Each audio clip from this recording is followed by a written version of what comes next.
Morning students, PDMS शिक्षण संस्थान की ज्योग्राफी ऑनलाइन क्लास में सभी विद्यार्थियों को स्वागत।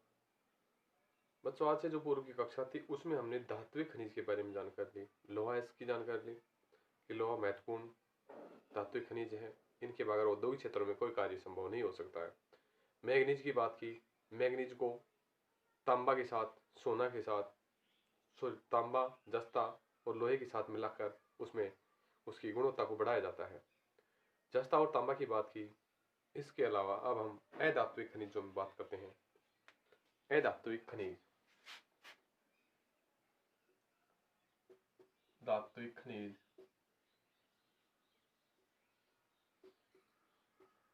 खनिज में कोयला।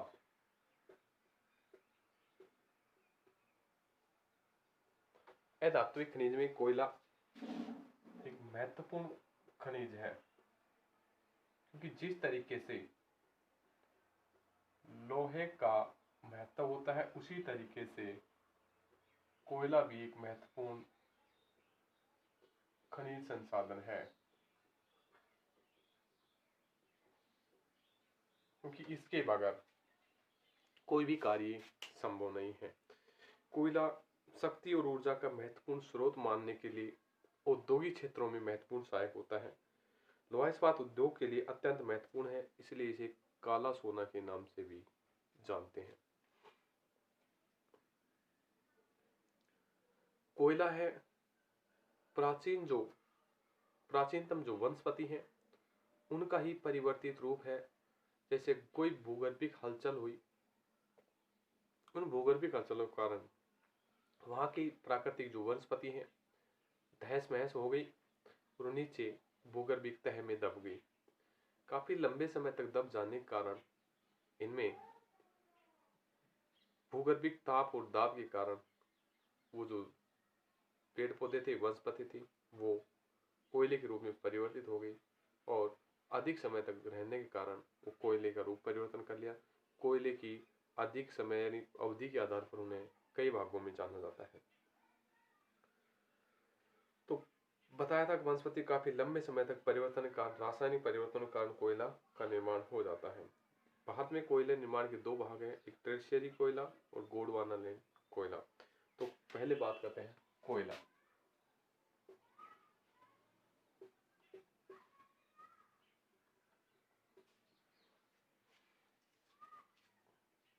कोयला शक्ति और ऊर्जा का स्रोत होने के कारण कोयला शक्ति और ऊर्जा का स्रोत है। इसलिए इस कारण यह लोहा इस्पात उद्योग के लिए, लोहे इस्पात के लिए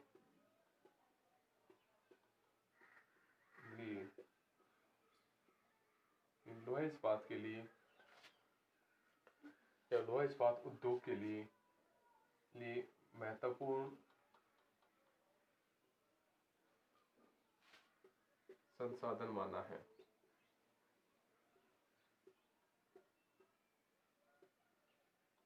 उद्योगों में इसका महत्व होने के कारण,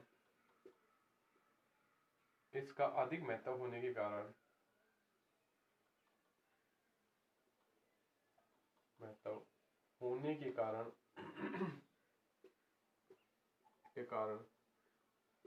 इसे काला सोना भी कहा जाता है। काला सोना कहलाने का कारण है कि इसका उपयोग उद्योगों में अधिक होने के कारण काला सोना कहते हैं। कोयला प्राचीनतम वनस्पति का परिवर्तित रूप है। कोयला प्राचीनतम वनस्पति का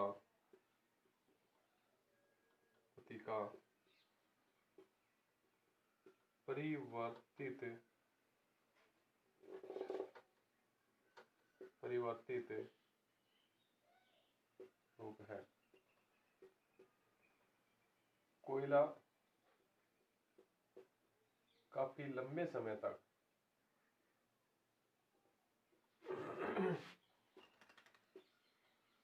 तक दबा रहने के कारण वनस्पति का परिवर्तित रूप बनता है।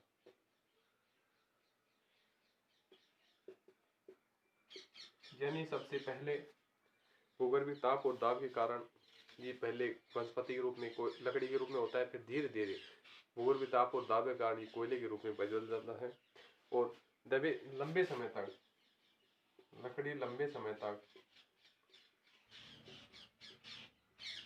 समय तक दबी रहने के कारण उनका रासायनिक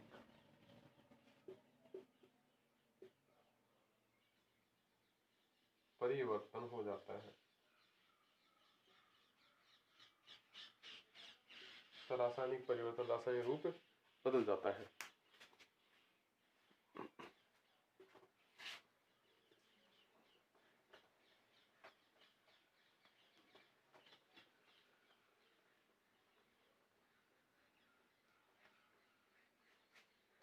अब बात करते हैं भारत के भूवैज्ञानिक दृष्टिकोण से। भारत में दो भाग हैं। कोयला निर्माण के भारत में दो भाग हैं। एक तो है गोंडवानायुगीन कोयला, जो दामोदर नदी, सोन नदी, महानदी, गोदावरी, वर्धा नदी की घाटियों में मिलता है। और एक है टर्शियरी कोयला। टर्शियरी कोयला ये असम, मेघालय, अरुणाचल प्रदेश, नागालैंड, प्रायद्वीपीय क्षेत्रों में मिलता है। दो भाग हैं, गोंडवानालैंड और दूसरा है टर्शियरी कोयला। अब इनमें सबसे पहले हम गोंडवानालैंड की कोयले की बात करते हैं। गोंडवानालैंड का कोयला है।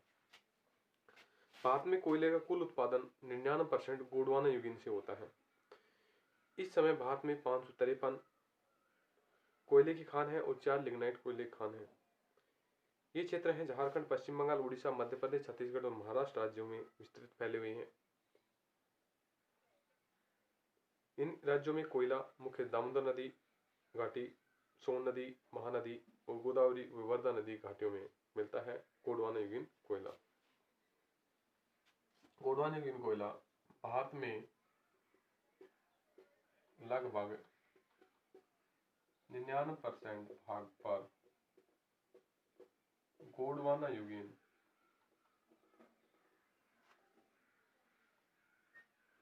गोंडवानालैंड नहीं है भाई, गोंडवानायुगीन है।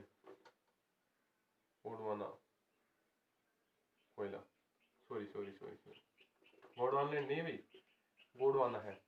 गोंडवाना कोयला प्राप्त होता है। देखो गोंडवानालैंड तो जो पेंथालासा है तो पेंजिया का भाग है अंगारलैंड और गोंडवानालैंड। तो गोंडवानायुगीन नहीं है। कोयला प्राप्त होता है, 99% कोयला प्राप्त होता है इन क्षेत्रों में। इस समय भारत में 553 कोयला खाने और 4 लिग्नाइट कोयले की खान है। इनके अलावा इनके जो क्षेत्र हैं इसके पश्चिम बंगाल, झारखंड, उड़ीसा,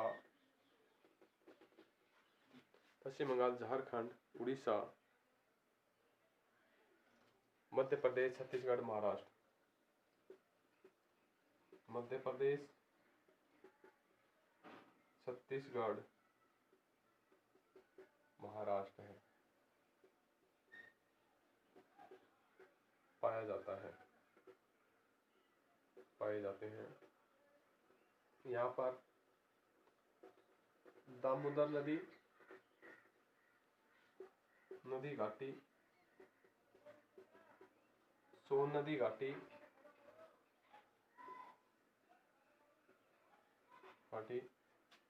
गोदावरी नदी घाटी,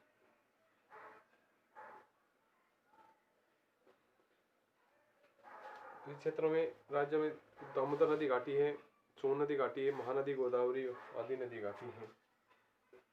महानदी घाटियों में ये कोयला प्राप्त होता है। गोडा यूनियन कोयले की बात। अब बात होती है टर्शियरी यूनियन कोयला।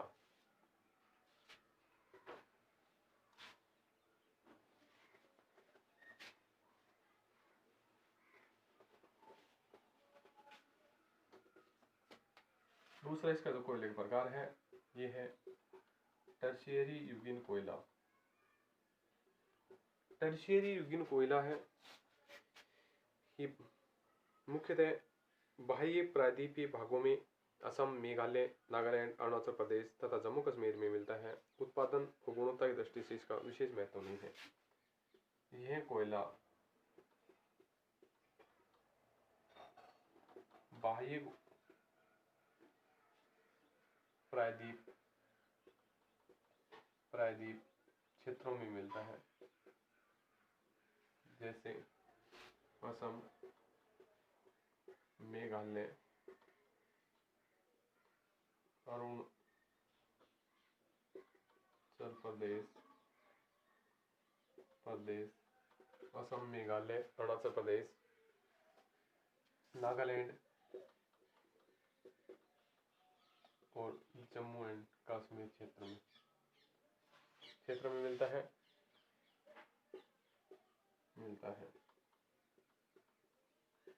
इसका गुणवत्ता की दृष्टि से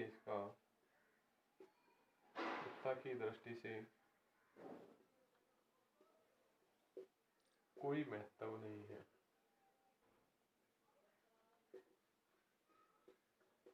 ठीक है। टर्शियरी युगीन कोयला है जो बाह्य प्रायद्वीप क्षेत्र है, जैसे पूर्वोत्तर राज्य है अधिकतर और जम्मू कश्मीर, इन क्षेत्रों में मिलता है। भारत में कोयले के प्रकार, भारत में जलवाष्प और ऊर्जा के आधार पर, जलवाष्प कार्बन के आधार पर 4 प्रकार है। कितने प्रकार है? 4 प्रकार। इनमें पहला है एंथ्रेसाइट कोयला।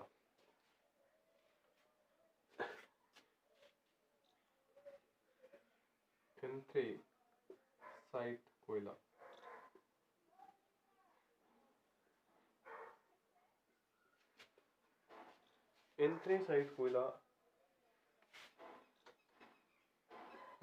कोयला यह कोयला अधिक ताप और धुआं रहित उच्च कोटि का कोयला होता है। इसमें कार्बन की मात्रा 80 से 95% के मध्य होती है। 2 से 5% जल की मात्रा होती है। वाष्प 25 से 40% तक होता है। जम्मू कश्मीर राज्य में प्राप्त होता है। यह कोयले की सर्वाधिक उच्च गुणवत्ता होती है। ये धुआं रहित अधिक ऊर्जा देने वाला कोयला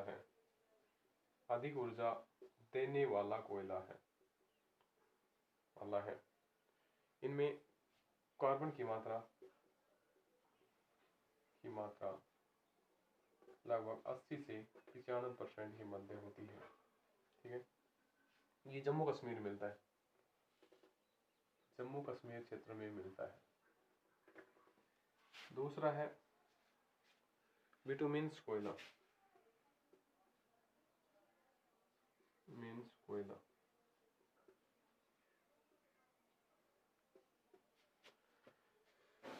जलते समय कम धुआं देने वाला द्वितीय श्रेणी का कोयला है। कार्बन की मात्रा 55 से 65% के मध्य होती है। ये झारखंड, उड़ीसा, पश्चिम बंगाल क्षेत्रों में मिलता है। छत्तीसगढ़ राज्य क्रम। ये है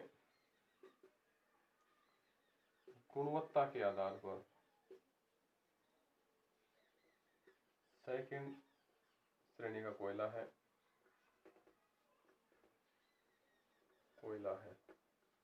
ठीक है। सेकंड श्रेणी कोयला है। इनमें कार्बन की मात्रा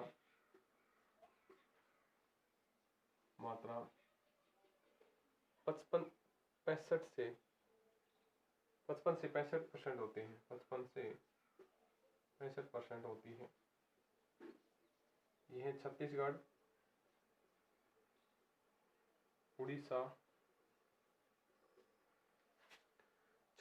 उड़ीसा, झारखंड, मध्य